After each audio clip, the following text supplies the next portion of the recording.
Dober dan, drage gledalke in cenjeni gledalci, in lepo pozdravljeni v še zadnji oddaji, preden se odpravimo na dopust. V ozadjah tokrat gostimo člana Društva ljubiteljev suhomesnatih dobrot, gospoda Jožeta Petkovška in Damjana Bizjaka. Lepo pozdravljena oba. Pozdravljeni tudi vi. Vaše društvo je mlado, niste še napolnili niti prve okrogle obletnice. Kako ste zastavili vašo pot, ko ste razmišljali o sami ustanovitvi, ko ste se odločali, da boste ustanovili društvo? Glejte, ko smo se odločili ustanavljati društvo, smo šli s tem ciljem, da bo to društvo obstajalo čim dlje cajta, tako kot na primer vsaj sevniška salamijada, ki je mati vseh salamijad, ne. S tem ciljem smo mi zaštartali, ne, zdaj letos je bila 5. obletnica, to je taka skromna, ne, to zdaj bomo šli še malo, pa bomo šli v šolo, ne. Ko smo začeli, ne, in rezultati so že vidni zelo dobro, ne. Se pravi, če še dodam, je številka je zelo lepa, 5. obletnica, že letos bila, društvo je bilo ustanovljeno leta 2013 in takrat se je ustanovilo na osnovi ustanovne listine 6 članov. Kako pa se je spreminjalo članstvo v teh, bomo rekli, skromnih 5 letih? Koliko vas je bilo na začetku tistih idejnih snovalcev, koliko je bilo članov takrat in kako se je ta številka povečala do danes? Idejnih članov za tole naše društvo nas je bilo 6, ne. Imeli smo tudi eno žensko vmes, ne, ker zdaj žal ni več med nami, mislim, med nami je še, samo ni več v društvu, ne. Je pa ustanovni član, ker ga bomo upoštevali skozi, ne. 6 se nas je zbralo, takrat, ne, ko smo prvi ustanovni sestanek imeli, pa smo potem mogli zaradi ene take pravne napake, nismo naredili zapisnika pravega, ne, smo mogli še enkrat ponoviti sestanek. Na naslednjem sestanku nas je bilo že 12. In tako se je povečevalo, tako da smo prišli zdaj do številke 116 članov teh društva. V samem vašem društvu pa niso samo vzreditelji, ki izdelujete različne suhomesnate dobrote, pač pa tudi verjetno ljudje, ki radi pojejo vse to, kar sta tudi vidva seboj danes prinesla. Predvsem se to tole naše društvo imenuje Društvo ljubiteljev suhomesnatih dobrot ravno zaradi tega, ker vsi ne moremo biti rejci nekih živali, ali pa nismo pravzaprav, ne. Smo pa ljubitelji mogoče izdelovanja salam, mogoče nekih drugih suhih mesnatih izdelkov in iz tega smo šli v ta ime in je, recimo, da je več kot polovica samo ljubiteljev. Pa ste zadovoljni s članstvom, tudi z razporejenostjo, koliko je vključenih žensk, koliko je vključenih moških? Imate mogoče kakšen podmladek, ki že kot, recimo kot mladi ljudje, ki šele spoznavajo ta svet, že izražajo neko naklonjenost tej dejavnosti? Predvsem v tej naši dejavnosti, v tem našem društvu je v glavnem moški svet večina, ne. Res, da je tudi tukaj zdaj že 16 članic v društvu, ne, ki so tudi fejst aktivne, zelo aktivne, moram jih pohvaliti, mislim, posebej, kdaj imamo kolina ali pa kaj takšnega, ali pa kdaj imamo prireditve, se udejstvujejo fejst zraven, ne. Tako da, kar se tiče pa mladine, ne, jih je malo manj, ampak želja pa je, da jih spodbudimo, da pridejo zraven, da se nekaj naučijo. Na mladih svet stoji. No, jaz bi tule dodal, da sodelujemo tudi s šolskim centrom biotehnike in turizma z Novega mesta, tako da tam je kar nekaj mladih in so zainteresirani in tudi sodelujejo kot z našim društvom, kot z novomeškim društvom. In tudi letošnjem letu na salamijadi smo imeli učence tukaj in tako, da so izvajali en del obvezne prakse, tako da moram pohvaliti tudi takšno sodelovanje. Več kot bo tega, več bo mladih vključeno v naše društvo, druga društva in se bo ta izdelava suhomesnatih dobrot širila tudi še naprej, se pravi, še bo prenašala naprej. Iz roda v rod. Kateri so pa recimo izobraževalni programi, katere obiskujejo ti učenci, ki izkazujejo največ zanimanja? So to bolj iz kmetijskih vrst, iz biotehniških, tako kot ste že omenili? Kakšna je neka skupna značilnost otrok ali pa mladine, ki izkazuje interes? Z teh otrok, tam, kjer se imajo ta interes, da to delajo, naprimer, je večina, največ jih je iz kmetije, ne, doma. In vsi so, to je poklic mesar, izobraževanje mesarja, ne. In to je, od tukaj izhajajo vsi skupaj, ne. Omenili ste, pa tudi lepo imamo razstavljene prospekte, vaš že uspešen projekt oziroma dogodek Salamijada. Prišli ste do te ideje, kot ste že dejali, po vzoru sevniške Salamijade. Kako so se vaši začetki pričeli odvijati? Let prebiti je vedno težko in kaj ste vi morali nekako premagati, da je bila tista prva Salamijada uspešna? Ja, prva Salamijada pri nas, težka je bila, zelo težke začetke so bili. Ne? Mi smo šli praktično kot društvo, ne? Od hiše do hiše, da smo nabrali nekaj vzorcev salam, nekaj špeha, nekaj klobas, ne? In da smo tiste prve ocenili. Potem, ko smo to prvič prišli skozi, ne? Potem se je začelo razvijati če dalje bolj. Ne? Zato, da prišli smo do številke, ne, 68 salam, pa klobas, pa še špeha in špehov, da smo prišli nekaj na 140 vzorcev vsega skupaj. To je lepa številka za ocenjevati, ne? To smo imeli tudi ocenjevalne komisije, da so speljali to ven ocenjevanje. Ocenjevali smo pa po principu tega slovenskega tekmovanja, koliko se ocenjuje salame. Ne? Kako je pa to naporno za same člane ocenjevalnih komisij poskusiti toliko različnih vzorcev, pa če to seštejemo, tole ni malo mesa. Ja, ni malo, ne? Sam to so ljudje šolani praktično, strenirani, mislim, tako da jim ni težko.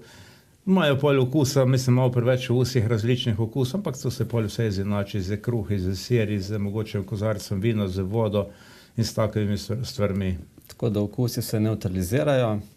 Imamo pa tudi, da še omenimo malo okoli ocenjevalne komisije. Vedno pri ocenjevanju sodeluje šest ocenjevalcev, s tem, da potem se izberejo samo 4 ocene. Se pravi, ocena z največ točkami in najmanj točkami se vedno odstrani, tako da dobimo 4 najboljše, bom rekel najboljše, 4 povprečne vrednosti za ocenjevanje. Pri ocenjevanju se pa seveda ocenjuje. Najprej pogledamo, kakšna salama je. Ne? Se pravi, to je tudi najmanj točk, se pravi izgled, zunanji izgled. Potem naslednja kategorija je, ki pogledamo, je vonj. Potem pogledamo še, kakšen je prerez, kako je ta salama, če je meso lepo, če je špeh lepo razporejen, če je lepe barve, če ima kak rob, če je preveč prekajeno. Zadnja kategorija v ocenjevanju je pa okus. Tam pa tudi največ točk. In če je salama zelo dobro po okusu, je tudi najbolj pomembne, zato ker nosi 6 točk. Skupno lahko salama dobi pri ocenjevanju 60 točk, to je maksimum, se pravi 4x15 je 60 točk. Sicer 60 točk do sedaj še ni nobena dobila, ker so ocenjevalci zelo strogi, ampak nekje se pa gibljajo maksimalne točke za prvo mesto od 51 do 55-56 točk. Ste se pa mogoče kdaj v teh 5 letih, odkar organizirate Leskovško Salamijado, kdaj srečali s kakšno sestavino, ki bi jo izdelovalci dodali kot nek eksotičen pridih ali kot nek pridih drugačnosti? Ali so v bistvu kriteriji, kakšna salama mora priti, kakšna špehovka so enakovredni, na kakšen način to poteka? Za našo salamo slovensko ali pa ljubiteljsko izdelana salama je predvideno 80% svinjskega mesa, 20% govejega mesa. Na teh 100% se pa doda 20% še špeha. Ne?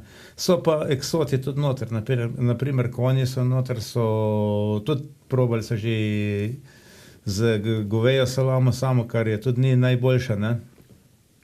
Je pretrda za naše pogoje, naprimer za naše pojme je pretrda, ne samo goveja salama. Ne. Drugač pa tukaj so tudi ovce je bila že noter, je bilo že čutiti, naprimer v salami, zajca smo tudi že dobili v salami noter, ne, zajčje meso, ne. Saj to vse po svoje zanimivo, ne. Sam, ne vem, po tako avtohtona salama, ki imamo zdaj tukaj, naprimer pa ljubiteljsko izdelana salama, to ni profesionalna salama, to je pojem za sebe, ne.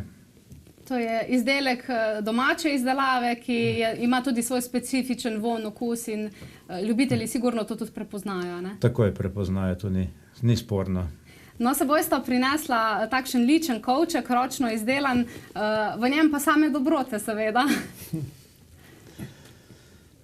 Ja, v tem kovčku, ta kovček je bil namenjen v glavnem za prenos salam. Zraven salame, če že nekam neseš na ocenjevanju salamo, ne, je pa še tudi kozarček vina noter, ne? Zato je tudi kozarčki so noter, je vino noter. To je bolj promocijsko, ne? Ideja do tega kovčka prideti, ne? Salame so se nosili, pa določeni ljudje prinesli salame v nekavih vrečkah, polovinilastih, mogoče papirnatih, zdaj že mečkem bolj, ne?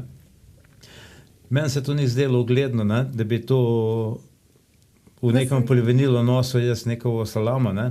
Niti ne paše noter, ne? Potem sem pa šel, sem pa izdelal tale kovček, ne? Primeren, mislim, za te salame noter, ne? In to tak transport, tako rekoč, ne? In vse posod je ga z odprtimi rokami sprejmemo, pogledajo, poslikajo. Je nekaj posebnega. Nekaj posebnega, ja. Kako ste pa zadovoljni samim razvojem dogodka Salamijada? Tako glede števila vzorcev, ki ga iz leta v leto verjetno več dobite, tudi verjetno prinašalci teh vzorcev so iz čedalje bolj oddaljenih krajev, niso le iz, bomo rekli, Posavja ali Dolenjske, iz vseh koncev verjetno pridejo. Ja, največjih je z Dolenjske pa Posavja, ne, to je absolutno, ne, tukaj se tudi najboljše salame delajo, ne.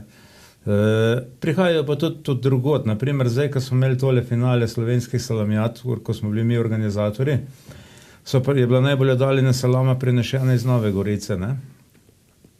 To je najbolj oddaljena salama, je pa tudi Radnice in to je Prekmurje gor, naprimer, potem je vzhodna Štajerska, no, vse posod jih je dovolj, ne. No in pa tle še dodamo, da so imeli letošnjem letu na dan 20. finalu Salamijad več kot 185 vzorcev, se pravi v vseh 4 kategorijah, se pravi salam, špehovk, slanine in klobas. Sicer smo tu združili 2 salamijade, in sicer finale in lokalno salamijado. Tako da, kot je že povedal predsednik društva, vzorci prihajajo iz celotne Slovenije. Je pa v te naše lokalne salamijade zajeto 16 društev, se pravi zveza vseh društev Slovenije, pa zajema 17 lokalnih društev.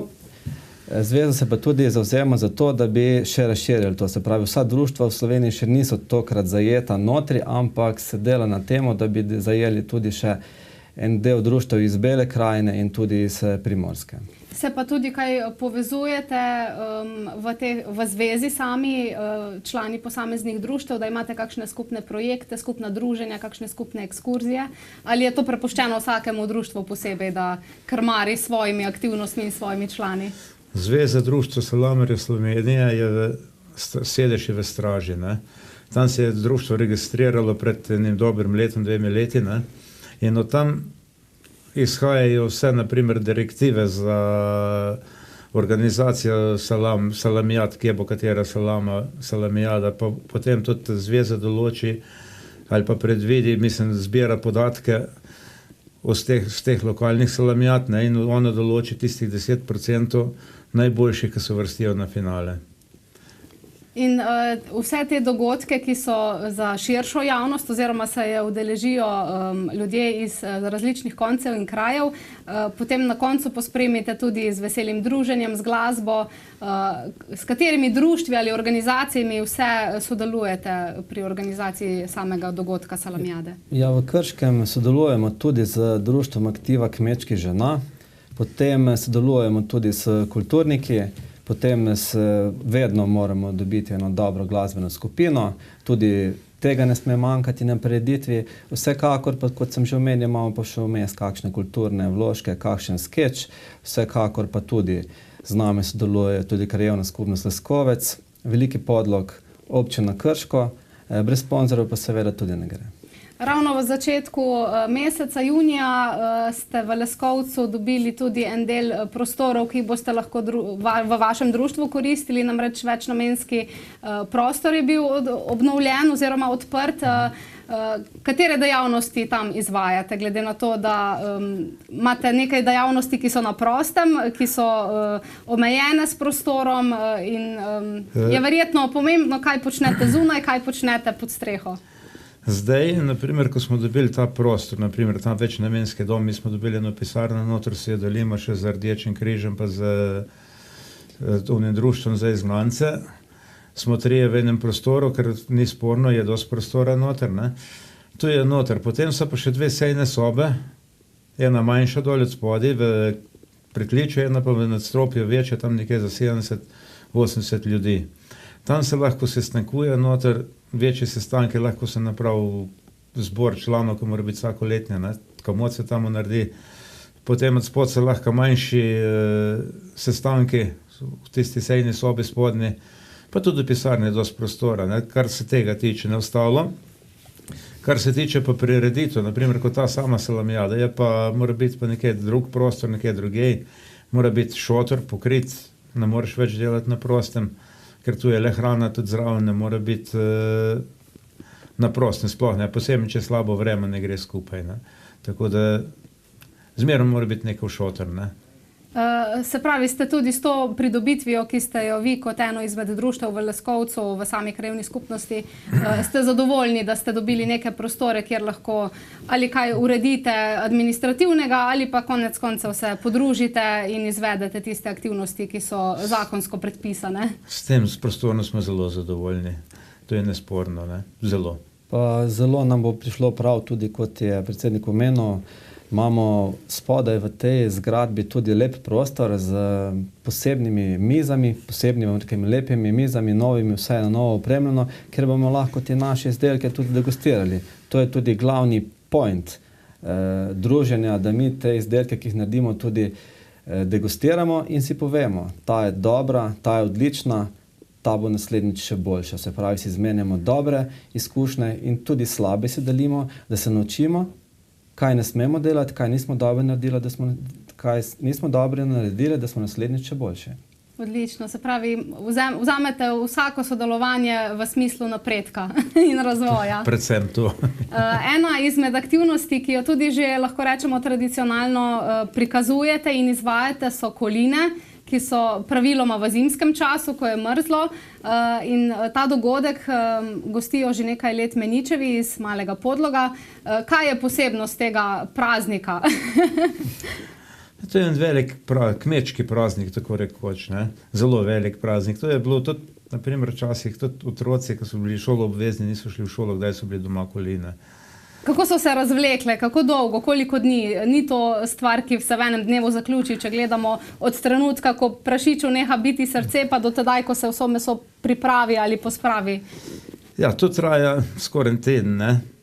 Zdaj začetek, naprimer, prvi dan se naredijo, ko se Prešič umre, ko se všopa, ko se spuca vse skupaj, ko se razkosa, prvi dan se naredijo krvavice, se mogoče naredijo kosi za prekajevanje, meso se loči za salame, za klobase, za bilo one druge izdelke kot tlačenka, naprimer, ne. Potem naredijo se prvi dan, se naredi krvavice, mogoče mesene klobase, naredijo se še mogoče unele tlačenke prvi dan, ne. Vse ostalo, meso za zorenje, za salame ali pa za špehovke, pa zori nekaj 5 dni do enega tedna, preden se napolnijo čreva kalogenska za salame. Potem se šele začne prekajevanje. Po prekajevanju zorenje, ki traje nekaj tam 3 mesece, 2 do 3 mesece, da dozori salama, da je potem tako, ki je tukaj letale v kovčki, ki se vidi, ne. Stremite pa verjetno v društvu vsi člani oziroma vsi, ki jih sama izdelava suhomesnatih izdelkov zanima k temu, da se izdelke pripravlja čim bolj naravno, s čim manj ojačevalci okusa, s čim manj barvili, da se dejansko izdelke pripravi na tak način, da so čim bolj naravni. Točno tako je, zato pa tudi pravimo, da je to slovenska domača salama. To ni pridelana industrijsko in se prav v njo je vloženo veliko truda, izberemo najbolj kvalitetno meso. Večina izdelovalcev salamarjev, tako rekoč uporablja svoje lastno meso, nekaj med njimi je pa tudi takih, ki meso kupi. In to meso je res prebrano, tako da salame imajo najbolj kvalitetno meso. To se pa tudi vidi na ocenjevanju, kjer iz slabe kvalitete mesa ne moreš prijeti čisto na vrh. Se pri samih kolinah, ki jih v zimskem času izvajate oziroma prikažete, delijo kakšna dela na strogo moška, strogo ženska. Takrat se nekako skupine kar porazdelijo, vsak je na svojem koncu, ima svoje delo, se točno ve, kdo ima katero zadolžitev, ampak vendarle ženske imamo neke lastnosti, ki mogoče pridajo prav pri kolinah, moški ste fizično bolj zmogljivi. Katera so tista dela, ki jih mogoče lahko okvirno razdelimo na spole? Se lahko tukaj takoj začnemo. Brez žensk se dan ne more začeti. Ne? Ženske nam pripravijo zjutraj tisti prvi zajtrk, preden začnemo, preden gremo mi tam v svinjak ali pa v štalo, tistega prašiča umorimo praktično, ne? Da dobimo tisti prvi zajtrk, ki žene pripravijo. Mi tisti moški del je, da mi tistega prašiča ubijemo praktično, da ga očistimo, da ga razkosamo, potem pripravimo vse. Tisti čas, ko pride, naprimer, jetrc ven, so ženske že zelo aktivne, že pripravljena čebula, da pripravijo tiste jetrce prve, naprimer, tiste prva hrana, prvi obrok, ne? Se pravi, jetrca, ki so še bila pred nekaj urami, mogoče še v živem telesu živali, je potem to vaš obrok kot malica. Prvi obrok, prvi obrok, ne? In zelo dobrodošel obrok. Vsi se ga veselimo takrat, ker to je nekaj najbolj dobrega. Ne manjka pa tudi domače potice, moramo tudi to poudariti. Se pravi, ženske so tiste, ki skrbijo za kulinariko, medtem ko vi se ukvarjate z mesom. S fizičnim delom. Tako da ženske mečkam prešparamo, pa niti ne najbolj, ker tudi imajo one kar precej dela s to pripravo hrane. Se je kdaj zgodilo, ko tako med sebojno delite izkušnje, vsak, ki je kdaj prisostvoval pri kolinah, ima neko svojo izkušnjo, svojo zgodbo, da kakšen izmed ljudi, izmed članov izrazi mogoče tisti težek trenutek, ko je bil poleg, ko je bilo dejansko potrebno živali vzeti življenje. Je to tudi ena taka psihološka obremenitev, ko jo nekateri mogoče malce teže prenesejo kot drugi? Tudi, to je sigurno. Ne? Je dosti takih ljudi, ki to sploh ne prenašajo. Naj omenim samo, naprimer, mojo mamo. Moja mama, ko so bili koline, ko so je prešet za klov, naprimer, ki je takrat, ko je zacvilo, ona je dala radio na ves glas, se je zaprla v hišo noter, poslušala radio, dok ni bilo tistega vsega konc. Potem je pa sodelovalo vse ostalo naprej. In tisti trenutek pa ni bil za njo. Ne? In takih ljudi je kar nekaj. Je mogoče kakšno opravilo, kar se tiče samih kolin, katerega, da ste si enotni člani, da je najtežje ali najbolj zahtevno? Najbolj zahtevno je potem narediti izdelke iz tega, mislim, iz teh kolin prav dobre izdelke. To mislim, da je najtežje. Predvsem zato, ker zorenje teh izdelkov traja, recimo salame, nekje dobre 2 meseca do 3, pa še kakšen teden zraven. Ne? Se pravi, in to moramo zelo dobro spremljati, da rata postane zelo dober izdelek. Morate v bistvu že v osnovi poskrbeti, da bo dobro, ker nekako priložnosti za popravni izpit nimate več potem. Tle je nažalost tako, da popravka več ni možno. Vmes lahko samo spremljamo parametre, da je ustrezna vlaga, temperatura in to je vse, kar lahko naredimo. Pa da se ne razvijejo plesni preveč, tudi to. To se pravi, 3 parametre spremljamo in zagotavljamo, da so nekje v mejah, za katere vemo, da nam dajo čim bolj dober izdelek. Kar se tiče popravnega izpita, popravni izpit je pri nas spet se ponovi naslednje leto. Na naslednjih kolinah? Na naslednjih kolinah. Ko v bistvu strnete, kaj je bilo dobro, kaj je bilo slabo, kaj je treba izboljšati, kje je treba spremembe narediti. Takrat je popravni izpit in ponovadi, vsaj pri nas mislim, da se zmerom izboljšuje, da ne gre nazaj, ampak da gre na boljše. Vidni so rezultati, ko damo naprimer na ocenjevanje salamo, da damo na ocenjevanje krvavico, damo tlačen, ko damo klobaso, damo špeh na ocenjevanje, ne? In tam se vidijo rezultati, ne? Niso slabi. Kako pa ljudje recimo sprejemajo vaše dogodke, izdelavo vaših izdelkov?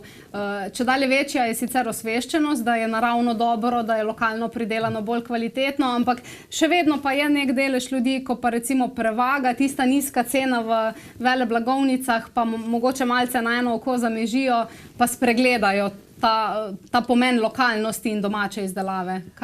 Kakšna je vaša ocena, glede na to, da ste v to tako močno vpeti? Glejte, vsak, ko poskusi te naše dobrote, vsak lahko samo pohvali. Take v trgovini je nemogoče kupiti. Seveda, cena je normalno naših teh domačo proizvedenih dobrot višja kot pa tiste industrijske. Moramo vedeti, zakaj.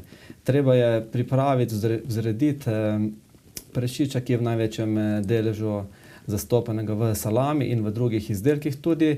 In to je vse ročno delo in veste, to traja, proces je dolgi do tega. V industriji je to drugače. Tam je proizvodnja optimizirana in zato so tudi cene nižje. Moramo pa povedati še enkrat, da takšnega izdelka v industriji ni mogoče narediti, še manj pa ljudem prodati, da bo z isto kvaliteto kot ti, ki so doma narejeni.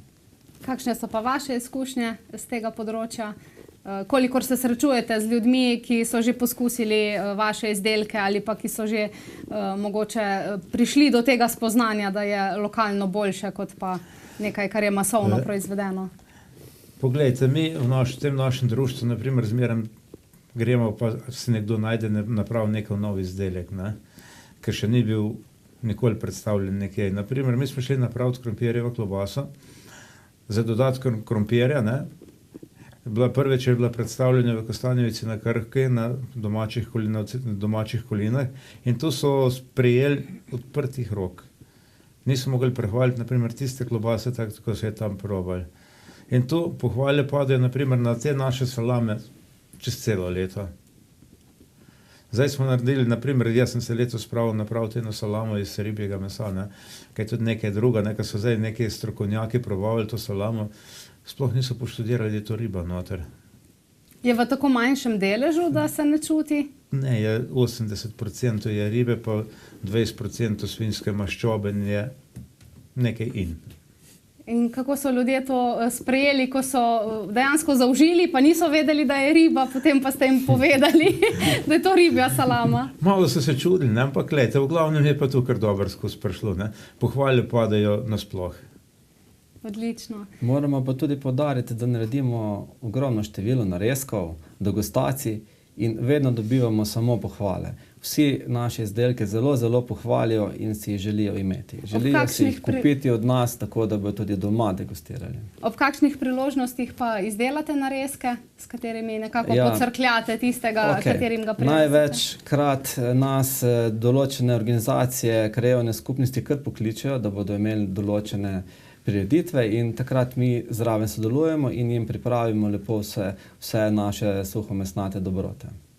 Ena izmed vaših aktivnosti, kjer združite prijetno s koristnim, so tudi strokovne ekskurzije, ko se člani dejansko zberete na neke vrste družabnem delu vašega programa in si ogledate ali kakšno proizvodnjo ali primer dobre prakse. Kje vse ste že bili, kaj vse ste že spoznali v tem času? Poglejte, mi smo šli že precej tega pogledati. Naprimer, šli smo gor Zgornjo Savinjsko dolino pogledati, kako delo izdelujejo za savinjski želodec. Poskusili smo ga, je zelo dober, ni slab želodec in tisti njihov, ne? Ampak mislim, da ni primerljiv z našimi salamami, da so drugačnega okusa. Bili smo v pršutarni Loko, tam so bolj šunke, tudi pršuti v glavnem, ne? Tam je tudi drugačne. Bili smo gor v Prekmurju, Kodjelov, v Gornji Radgoni, prekodili. Gor imajo podobne okuse kot pri nas, ne imajo ti šunkarna kodila, ne imajo salame, imajo klobase, imajo vse, je pa podobni okusi kot naši, ne. Tako da z njim smo se bolj ujeli, ne. Bili smo tudi na Hrvaškem dol, samo tam je bilo pa tik, preden bi mogli tam v eno firmo, je bilo pa odpovedano zaradi nekavih drugih dejavnikov, tako da si nismo mogli tiste proizvodne pogledati, gor v Varaždinu. Tako da bo pa naslednje leto, se pa letos pripravljamo, da bomo šli pa v Avstrijo gor, na tudi neko proizvodno pogledati, pa neke take stvari, ker nam bojo pasali, da vidimo, kako Avstrijci izdelujejo, ne. Ker, naprimer, zdaj letos v Sevnici mislim, da so vse Hrvati pobrali ta boljša mesta, kot tujci, ko so imeli ocenjevanje salam. Pa je že dognano bilo, kaj je tisti skrit recept, zakaj mogoče nekdo 2-krat, 3-krat zaporedoma osvoji najboljša mesta, ko ste tako mogoče v neformalnem delu s kakšnimi člani ocenjevalne komisije, vam kdaj zaupajo, kaj je recept, da nekdo toliko boljše salame ali pa izdelke pripravi? Tam ni skritega recepta nikjer, ne. Najboljši recept je potem, kako boš ti salamo zoril. kako je boš prekadil, kako je boš zaril. Ne, tukaj, kaj boš ti dal za ene začimbe noter, ni toliko pomembno. Pomembno je zorenje. Prekajevanje pa zorenje. Koliko se pa poslužujete tistega starega načina, ko so včasih imeli kmečke peči, na stari način so prekajevali, danes pa pač infrastruktura ni več v modernejših izvedbah hiš temu primerna. Na kakšen način se znajdete, da ohranite to pristnost nekdanjega časa? Zdaj naredimo nekaj svoje prekajevalnice, naprimer nekaj zunaj, neko tak lesen prostor se napravi, eni imajo zidane, eni imamo lesene, ne. Tam se naredi eno peč, imaš nekaj druge, nimaš noter, da po dimniku pripeleš hladen dim do tiste prekajevalnice.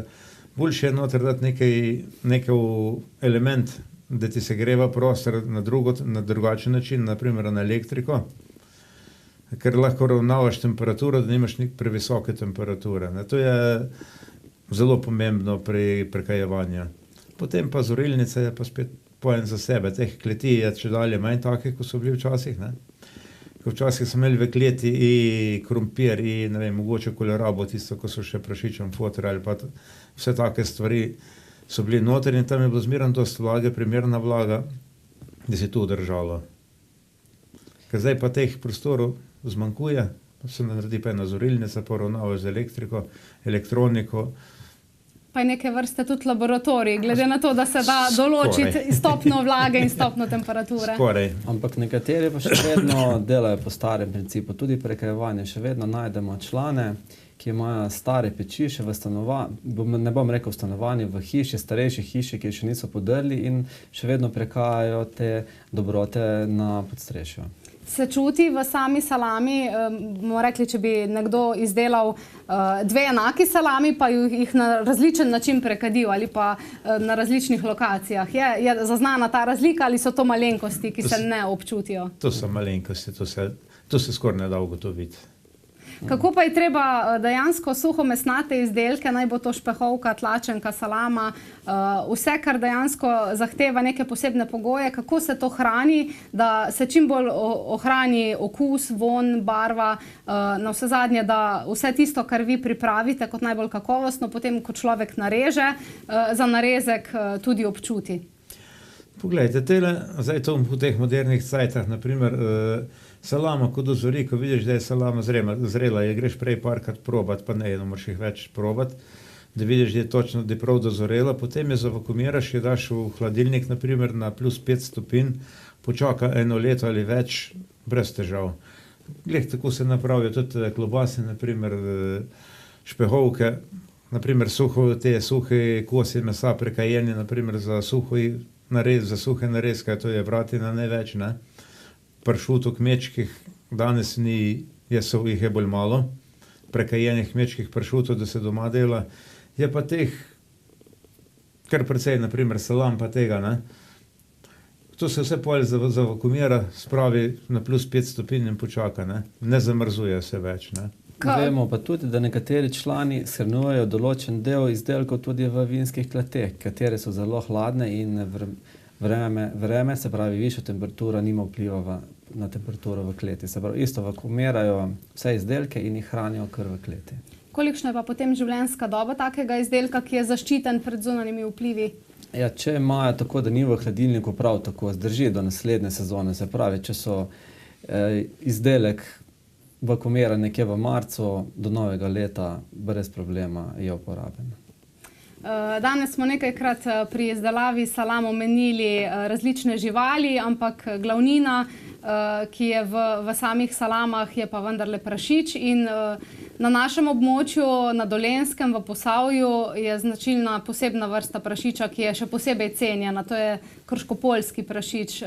Kako je njegovo meso boljše, bolj posebno ali drugačno od mesa ostalih prašičev, ostalih sort? Ja, lejte, tukaj od krškopoljca je meso bolj mehko, bolj sočno pride, ne. Naprimer za pečenko je perfektno. Maščobe ima res malo več, za krškopoljc, pa ni tudi nujno, da ima več, je odvisno od prehranjevanja, ne.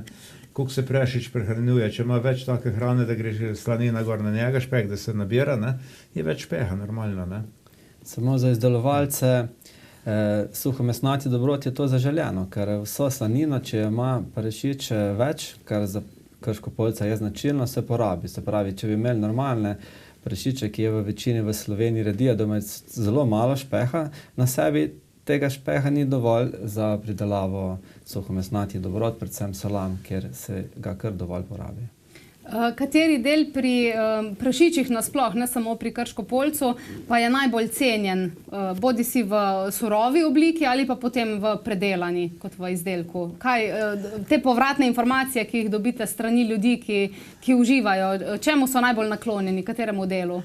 Ljudje za predelavo, naprimer, so najbolj naklonjeni stegno. Naprimer, stegno gre za veselamo, pleče gre naprimer za klobase, ne? Polkareji grejo mogoče za kotlete, bilo kaj tašnega, pečenke, kriva kost gre za pečenko, kaj je najboljša pečenka s krive kosti, ne? Potem dobiš tam še Krško-Poljca, imaš tistega zajca, to je potrebušena, se prekadi, se nareže, narezke delajo zraven tiste prekajene slanine, potem take pisane, lepe, z užitkam, ne? Pri nas doma, naprimer, pri mojih starših se je še od Krško-Poljca hrbtna slanina prekadila, ne? Tako da bi čist sam tisti bil špeh hrbtni prekajen, tisti je bilo nekaj zelo dobrega. Se mogoče na kolinah, ko prašič je nekako razkosan in so kosi namenjeni za vsako predelavo posebej, se kdaj oglasi kakšen izmed starejših, da pove, ta kos je za to priložnost, ta kos je za to, ko so včasih bili dejansko kosi mesa rezervirani za posebne praznike, za posebna kmečka opravila, ko je bilo pričakovati, da bo prišlo več ljudi k hiši. Ja, vsekakor, to je bil praznik Velike noči. Za Veliko noč je moglo biti ali pleče ali šunka, ali pa se ena velika krača. Za trgato, naprimer, ker v jesenki je bilo trgato, je mogel zmeren en kos velike ostati prekajenega mesa, naprimer šunka je bila primerna za trgato. Mogoče tudi pleče.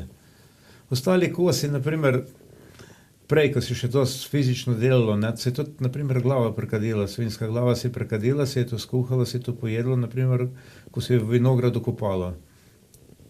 Ste kdaj razmišljali v Krški občini že nekaj časa uspešno prirejajo cvirkijado?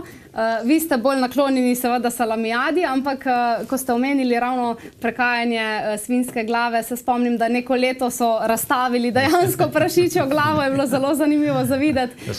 Kakšni so mogoče vaši načrti za naprej, kako bi še vaše dejavnosti razširili, jih dopolnili, pa da še vedno ohranite to vašo ljubezen do suhomesnatih dobrot zelo izraženo? Kaj bi tukaj mi kaj dopolnili, težko rečem. Naprimer, tu ti pade ideja takrat, ko ti pade. Ne? Tudi se rodi ideja za sprut, tu ne moreš planirati, zdaj bom pa nekaj naredil, tacga, ko še ni noben naredil. Ne? Zato mi bomo tole gonilno silo uporabili največ v tole, te izdelke, kaj zdaj delamo do zdaj. Probali bomo še izboljšati, če se bo le dalo čim bolj na slabše. Ne bi radi šli, ne? Vsekakor ne. Ker če sem tako izobraževal, ko se do zdaj izobražujemo, pogovarjamo med sabo, med društvi, naprimer, med člani raznih društv, ne? Zmeram nekaj novega zveš, ne?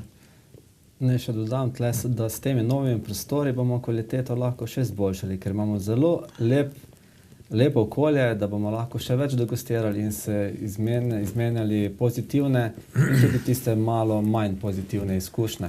Predvsem pa si želimo tudi, da bi čim več mladih stopilo v našo društvo ali katerekoli drugo društvo, da bi se izdelava teh domačih dobrot še nadaljevala naprej. Kakor vidimo v trenutnih časih in tudi za naprej, če pogledamo, pravzaprav niti ni zanimivo več toliko, kaj več delati, v glavnem vsi so bolj zainteresirani za delo s raznimi aplikacijami na telefonu in na računalnikih, tako da bo potrebno kar nekaj truda vložiti, da bi mlade prepričali, da se malce vrne tudi nazaj, da se še kaj naredi, se pravi, da bodo znali kaj narediti, ne samo čakali, kaj bo se v trgovini kupilo in pojedlo. Ste kdaj razmišljali, da bi se mogoče povezali tudi z izobraževalnimi ustanovami, s kakšnimi šolami in vrtci in da bi dejansko otrokom, ki še ne poznajo, na kakšen način salama, špeh, tlačenka, ostali suhomesnati izdelki pridejo na krožnik, da bi ta proces, mogoče umora prašiča naprej, ne, če spustimo ta najbolj tragičen del, da bi nekako jim že v šolskih letih poskušali približati ta proces, kako sploh pride do nastanka nekih izdelkov? To smo letos že probali. Jaz sem se v Leskovcu pogovarjal z ravnateljico, ne samo oni v šoli, naprimer, morajo dati v plan in to ne morajo v tekočem letu narediti. Ne morajo se ti sred leta spomniti, pa jih dodaje to oni v program. To mora se eno leto prej ali pa prej. Delamo na temo, tako da upam, da bomo pripeljali vsaj kakšen razred pogledati, osnovno šolce, naprimer. Še raje bi tudi kakšne videli, še kakšne srednje šolce zraven. Tako da mislim, da na tem bo ratalo nekaj. Na podmladku delate. Ja, delamo na temo. Pa tudi slediti hočemo sloganu kupuj domače, kupuj lokalno. In to bi mogla tudi naša vlada več promovirati na v naših informacijskih medijih, ampak tega slogana mi ne vidimo. Se pravi, je treba na osveščanju narediti mogoče malo več, približati ljudem aktivnosti, da bojo več seznanjeni, na kakšen način se kakovostno hrano prideluje. Res je, zato pa mi organiziramo te društvene koline, pokličemo povabimo vse naše člane, kakor jih je, povabimo še goste razne. Tudi medije ste že imeli, iz lokalne televizije so vas že obiskali pa posneli? Tudi iz novomeškega kanala so prišli, mislim, da z Ansata tukaj so tudi prišli posnet, ne. Tako da novinarji so bili iz raznih časopisov tudi že, ne, tako da se v ta smer se kar razvija. Se skrbi za promocijo. Pa če se mogoče še malce ustavimo pri vašem logotipu oziroma pri na nek način grbu vašega društva, ga malce lahko opišemo, kaj predstavlja na levi, sredinski in pa desni strani. Poglejte, na tale grb lahko povem, ali pa tale logotip naš je izdelal Fedor Špacepan, pa za pomočniki. Tukaj na levi strani je Sveti Anton Prašičkar, ta goduje, mislim, da 17. januar, če sem prav povedal. To je zavetnik živinorejcev, veterinarjev, pa ne vem česa še vsega. Ga spoštujemo. Tale sredinski znak, to smo mi dali izdelati v društvu. To je naša ideja, kako ga napraviti, naprimer. Zraven tega, ki pa izhajamo iz Leskovca pri Krškem, je pa tu na levi ali na desni strani pa slika ali pa skica Leskovškega gradu, ki nažalost propada. Skratka, ste vključili vse elemente, ki nekako so povezani s krajem in z dejavnostjo, s katero se ukvarjate. Res je. Kako pa je za samim promoviranjem? Vemo, da, kot je že vaš blagajnik omenil, čas današnji je zelo povezan z informacijami, s hitrim dostopom. Zato, da vi promovirate svoje dogodke, ste uporabljati začeli tudi družbena omrežja. Se ljudje bolj odzovejo na takšen način komunikacije, prej pridejo do neke informacije, kaj se pri vas dogaja in prej nekako zaznajo, česa se je vredno udeležiti in si ogledati, kot pa če bi šli po teh klasičnih poteh, kot so denimo letaki, radijske reklame. Ja, seveda, mi gremo prek Facebooka, kar nekaj tega naredimo. To prvo objave gre na Facebook, absolutno. Ne. Potem preko radija tudi, preko televizije se tudi trudimo. Ne. Tako da mislim, da poskušate na različne kanale doseči različne ciljne skupine, tudi glede na generacijo najbrž. To je v glavnem promocija za to naše društvo, naprimer za to našo dejavnost, da se nekaj dogaja iz tega ven, da se nekaj vidi, da vidijo ljudje, da smo živi, da nismo čisto tako prišli preplavali kar po vodi. Ne. Da tudi sledite v tripu časa. Da sledimo v tripu časa. Zanimivo pa je, da tudi starejši dalje več te medije moderne uporabljajo. Če omenim samo Facebook, včasih to starejši, če se omenil, kak elektronski medij, jih ni zanimalo nič. Danes opažam, da če dalje več starejši, predvsem v penziji, so to imajo kot igračko in kar naprej opazujejo, kaj se dogaja. Tako da ta medij je v razrastu. Je dejansko tudi koristen za samo promocijo vaše dejavnosti? Za našo dejavnost je, vendar pa po drugi strani pa ljudje preveč časa s temi medijimi modernimi izgubljajo. Dejansko vi stremite k temu, da bi ljudje fizično prišli, da bi si iz oči v oči izmenjevali izkušnje, dobre prakse, slabe prakse in stremeli potem k napredku. Tako je najlažje. Najlažje priješ do spoznanja, kaj je kvaliteta, kaj ni kvaliteta. Kakšne so vaše želje, oziroma če se malce zazremo v prihodnost, kje se vidite, ko boste praznovali mogoče 10. obletnico, 20. obletnico vašega društva? Dejali ste že, da si želite, da na slabše ne bi šlo, ampak vendarle, imate kakšne prav fiksno začrtane cilje glede mogoče članstva, številčnosti projektov?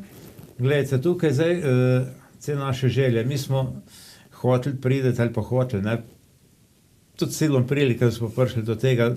Pogovarjali smo še že prej, da bi enkrat radi organizirali finale slovenskih salamijad. Tu se nam je letos ta želja izpolnila. Tukaj smo prišli na vrh.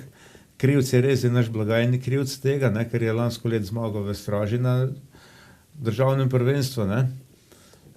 Zdaj, letos ali pa za naprej teh želj skoraj ne bi imeli več. Ne. Šli bi pa v te želje, da bi pripeljali naprimer čim več mladih v to naše društvo še, da pokažemo, kaj znamo napraviti. Mi, mogoče bo tudi oni nam kaj povedali, da znajo tudi oni kaj mogoče kaj drugače narediti, mogoče tudi kaj boljšega. Bomo poslušali, bomo jim prisluhnili in to je naš ta glavni cilj. Da ste odprti tudi za sveže nove ideje. Za sveže nove ideje, naprimer. Potem pa, če bo že kaj ratlo, kaj tašnega, se pa zasprot videlo, ne. No, mi bi predvsem radi še naprej vsako letno organizirali to lokalno salamijado, pa kot smo že omenili danes, da bi mlajšo generacijo tudi prepričali, da bi z nami sodelovali, se pravi, da se bo to prenašalo še naprej. To je naš glavni cilj, se pravi, vsakoletna izvedba salamijade in pomoč od mlajših generacij, od začetka pomoč, potem bodo pa to že izdelovali samostojno naprej. Ja, pa tudi te društvene koline, ko se vsako leto dogajajo v januarju, to tudi ostane še zmeraj naprej pri nas, tako tega ne bomo opustili. Želite nadaljevati tradicijo vaših dedov, pradedov? Hočemo, ne da želimo, hočemo. Hočete. Ja. Pa menite, da sicer nasplošno v slovenskem prostoru te, ne bi rekla ravno stare obrti, ampak stari načini različnih del, ki so se nekoč opravljali na kmetijah, predvsem, da zamirajo? Ali je še toliko, bom rekla, živih teh starejših ljudi, ki uspejo nekako privabiti mlajšo generacijo, da vendarle ne bi šlo vse v pozabo? Kar se tiče teh kmetij, ne, kjer imajo prašiče, kjer redijo, zrejo prašiče, naprimer tukaj to ne bo zamrlo nikoli. Dokler bojo kmetje sami redili prašiče, pa tudi niso sam kmetje, so tudi taki ljudje, naprimer, ko mogoče zredijo enega, dva prašiča, in to že ni pravi kmet, naprimer, pa ima koline in naredi izdelke, glede take, ko jih mi napravimo. To bo še zmeraj živelo. To se ne bo končalo.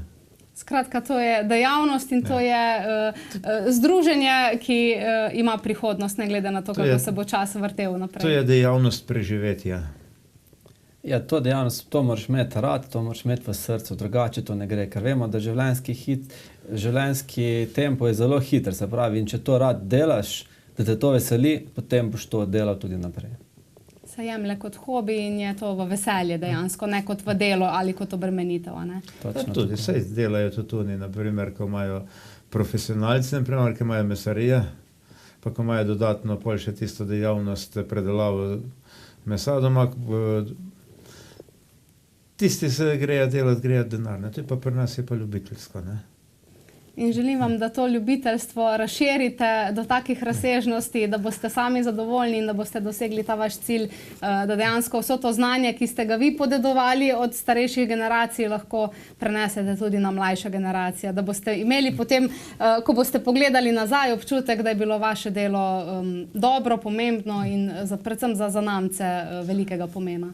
Mislim, da bo to šlo tako naprej, ja, da bo uspešno.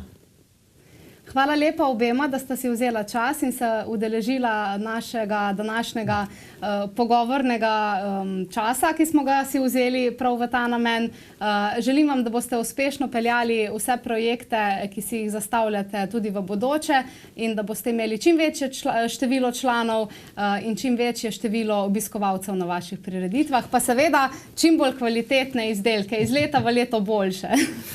Hvala tudi vam. In želim, da še v bodoče sodelujemo. Hvala lepa. Hvala tudi v mojem imenu. Drage gledalke in cenjeni gledalci, z današnjo oddajo, ko smo predstavili Društvo ljubiteljev suhomesnatih dobrot, smo se dejansko poslovili, za nekaj časa prihaja dopustniški čas in za nekaj časa bomo kamero postavili v kot, znova se bomo videli v jeseni, ko za vas pripravljamo sveže zgodbe, nove detajle, nove podrobnosti iz različnih področji, zato prijetno preživite počitniški dopustniški čas in se vidimo znova v jeseni. Nasvidenje.